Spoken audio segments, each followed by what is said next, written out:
cutting up cheese is something we do nearly every day. Now, suppose that this cheese is spherical and I want to cut it halfway between here and here, about there. What volume would I remove? Well, by the end of the programme, you should be able to calculate it. You may also be familiar with formulas for the volumes of spheres, cylinders, and cones.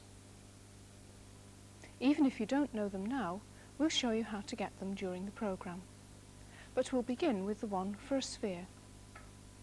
Now, volumes are no more difficult to calculate than areas, and it'll involve integration. But we need to know what integral to set up. So let's recap on how we found areas. In particular, the area of this quarter circle. Remember, our basic building block is a rectangle because we know its area. We found an underestimate of this quarter circle using these rectangles. This distance is xi, and the radius of the circle is 1, so by Pythagoras' theorem, the height of this rectangle is the square root of 1 minus xi squared. We're going to use delta xi for the width, so the area of the rectangle is this. Its height times its width. Next, we sum over all rectangles from 0 to 1, and taking the limit, as the widths of the rectangles tend to 0, gives us this integral, which we found last time to be pi over 4. So to summarise, we set up an integral by first taking an approximation for the area using rectangles. Then we form the sum, and finally we take the limit as the widths of the rectangles tend to 0, which gives the integral. Now we're going to use exactly the same idea for volumes. Let's begin by looking at a hemisphere of radius 1. We'll use this process of approximation, sum, then integral, to find its volume. The first step is to approximate the volume, and in this case we'll use discs. These discs are analogous to rectangles for finding areas, and they give an approximation to the volume. Let's take the model apart so that we can see that.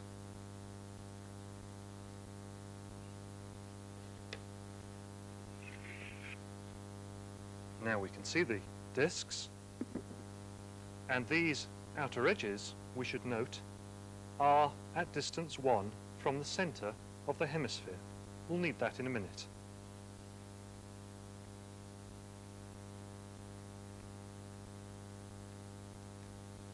Let's concentrate on this disc. Now I've got that disc on another model here. Now you'll remember that this is an outer edge, and so is at distance 1 from the centre, and so this distance is 1. This distance is xi, and so by Pythagoras' theorem, this distance is the square root of 1 minus xi squared. Now the thickness of the disc is delta xi, so its volume is pi times radius squared times thickness, and I've written this down over here. It's pi times radius squared, that's 1 minus xi squared, times thickness, delta xi. And adding up the volumes of all the discs from 0 to 1 gives this sum. And taking the limit as the thickness delta xi tends to 0 gives this expression for the volume of the hemisphere. And I can write that as this integral. Now that's the hard work done, because now we've got an integral and we know how to evaluate this. Pi is a constant. 1 has primitive x, and a primitive of minus x squared is minus x cubed over 3. and I need to evaluate that expression from x equals 0 to x equals 1. And if I do so, I get 2 pi by 3. So the volume of a hemisphere of radius 1 is 2 pi by 3, and so the volume of a sphere of radius 1 is 4 pi by 3. We'll come back to the general situation of a sphere of radius r later. I said at the beginning that we would find formulas for the volumes of spheres and cylinders. But Dave has just assumed that the volume of this cylinder was pi times the radius squared times the thickness. Now that's the area of this circle times the thickness. We need to justify that. When we were finding areas, we used rectangles to get our approximation, because we knew the area of a rectangle. Now we'll approximate volumes using blocks, because we know the volume of a block. It's its height times width times thickness. Now this model shows how we're going to approximate the volume of a cylinder, and because of symmetry we only need to look at this quarter.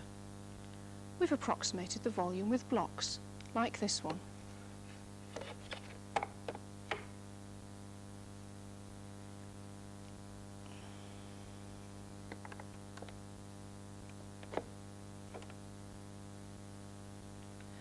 So here's an approximation for the volume of a quarter cylinder of radius r. That's the approximation. The next step is to write down the sum. We'll need to find the volume of the blocks. We've seen a diagram similar to this already. The length along the x-axis is xi. The hypotenuse, the radius of the cylinder, is r. So the height of this block is, by Pythagoras' theorem, the square root of r squared minus xi squared. Now, the width of a block is delta xi, and its thickness is h.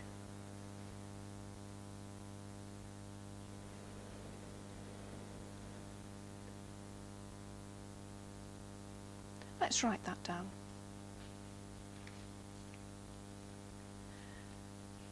For the volume of the block, then, its height is the square root of r squared minus xi squared, times its width, that's delta xi, multiplied by its thickness, that's h. So, summing over all blocks from 0 to r gives this.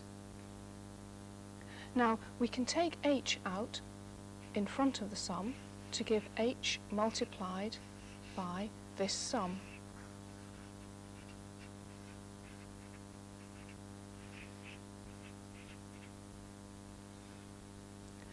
Now look at this sum. Each term is the height times the width. So each term gives the area of a rectangle. So the sum corresponds to the area of all the rectangles, and so approximates the area of the quarter circle. So this whole expression for the volume of a quarter cylinder is h times the area of a quarter circle.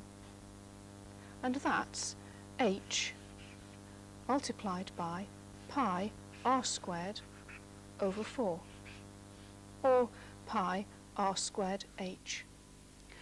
So the volume of a whole cylinder V is pi r squared h. We'll use the same method of approximation to find the volume of this pyramid. It's got height h, and its base is a square, whose side has length b. What we have to do first is to decide how to approximate the volume. And I'll approximate it like this.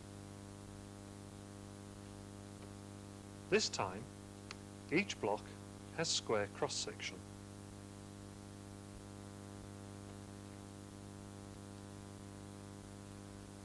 We need an expression for the volume of this block. If it's xi from the vertex, and we call the height yi, then the square has side twice that, and so its area is 4yi squared. So the volume is area 4yi squared times thickness, delta xi, and I've written that down here. So to get the volume of the pyramid, we sum over all blocks from 0 to h and take the limit as delta xi tends to 0. Now to make progress, I need to rewrite this yi squared in terms of xi's. Well, here we can see the angle theta, which is half the angle at the top of the pyramid, and tan theta is just yi divided by xi. In other words, yi equals xi tan theta. Making this substitution gives this, and we can write this expression as this integral. Now we can evaluate that integral, and as before, 4 tan squared theta is just a constant, and x squared has primitive 1/3 x cubed. Evaluating this from x equals 0 to x equals h gives this expression as the volume of the pyramid. Now this formula is probably not the one that you're familiar with. We need to express it in terms of the height h of the pyramid and its base b. But here we can see that tan theta equals b over 2 divided by h, or 2h tan theta equals b. Making this substitution, we can rewrite this last expression as 1/3 b squared h, and you may recognize that as 1/3 base area times height. Now let's look at this similar volume. It's a cone.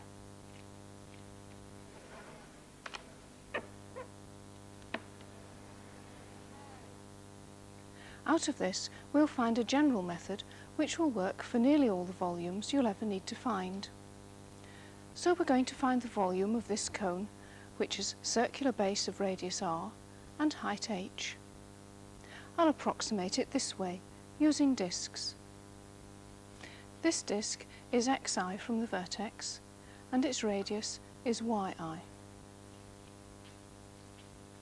So if we write down its volume, it's the area times the thickness. That's pi yi squared times delta x I. So summing over all discs from 0 to h, we have this. Now, taking the limit as delta xi tends to 0 gives an integral which we can write as the integral from 0 to h of pi y squared dx.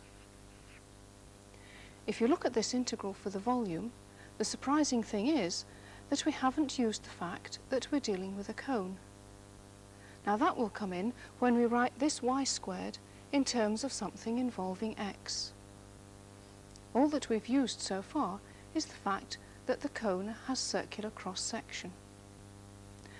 Now one way of getting volumes with circular cross-section is to take the area under a curve and rotate it about the x-axis.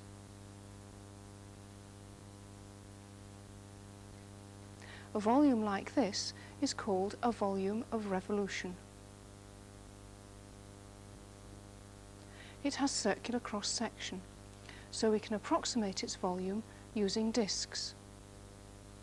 And the formula we just obtained for the cone works for all volumes of revolution. The formula for the volume is the same. It's pi y squared dx, as before, but now with the appropriate limits of integration from a to b. To use this formula, I have to do two things. First, I have to put in the appropriate limits of integration, and second, I have to put in what y is in terms of x. So let's do that for the cone.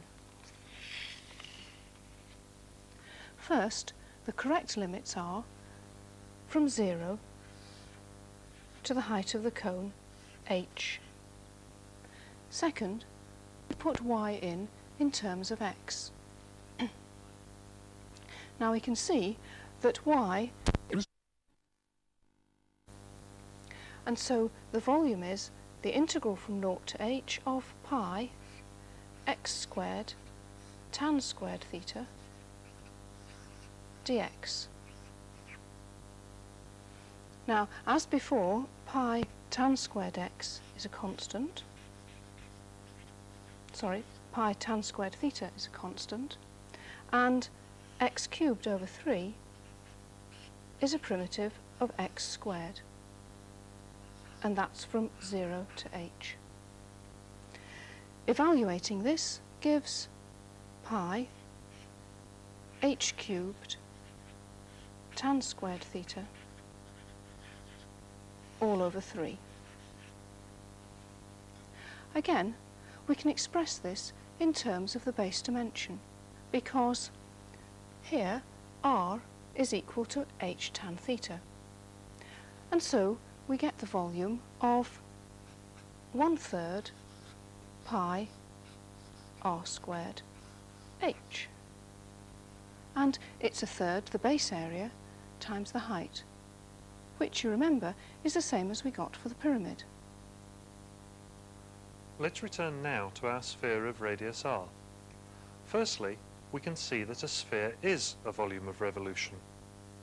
The area between this semicircle and the x-axis, when rotated, generates a sphere.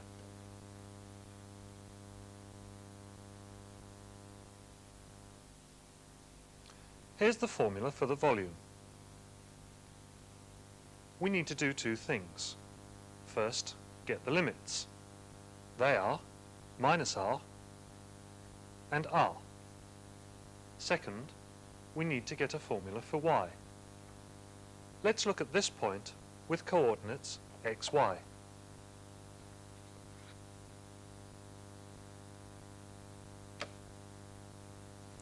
Now, this distance is x, and this radius is the radius of the sphere, and so by Pythagoras' theorem, y must be equal to the square root of r squared minus x squared. Substituting r squared minus x squared for y squared gives this integral, and we can evaluate that. Pi is a constant. A primitive of r squared is just r squared x. A primitive of minus x squared is minus x cubed over 3, and we must evaluate that from x equals minus r to r. And if I do so, I get 4/3 pi r cubed for the volume of a sphere. Finally, let's go back to our cheese problem. Remember that we're assuming it's a sphere, and we're going to cut the cheese here. That's halfway between the centre line and the edge, at r/2. What volume of cheese will I cut off? Well, we can find out by rotating just this bit of the semicircle round the x-axis rather than the whole semicircle. So all we need to do is to alter the limits of integration in the integral that Dave has just evaluated. The limits of integration we need here are from r/2 to r. So I'll put them in here and here. We'll leave you to do the evaluation, but the answer is 5/24 of pi r cubed. You may be surprised at how small a proportion of the whole cheese this is. But the important thing for you to remember is that a volume of revolution is given by this integral. That's the integral of pi y squared dx with the appropriate limits of integration.